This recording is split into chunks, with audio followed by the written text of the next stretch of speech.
আসসালামু আলাইকুম। আমি রায়ন আহমদ, সভাপতি প্রতিষ্ঠাতা বিশ্ব মানবাধিকার রক্ষা সংঘ। আজকে আপনাদের সামনে আলোচনা করব ল বা আইনশাস্ত্র।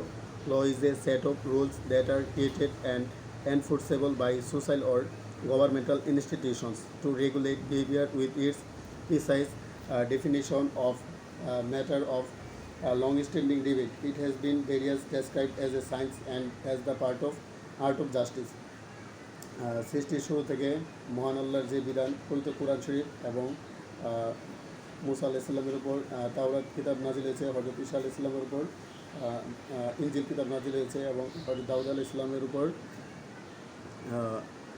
জাবুর কিতাব নাজিল হয়েছে। ইহা একটি আল্লাহর বিধান বা আইন।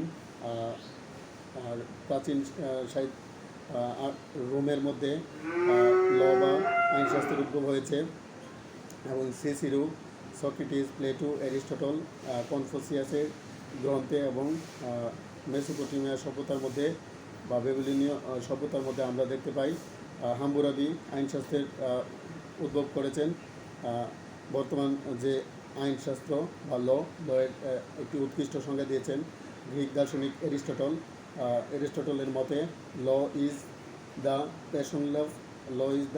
প্যাশনলেস রিজন। যুক্তিহীন আবেগহীন সিদ্ধান্তই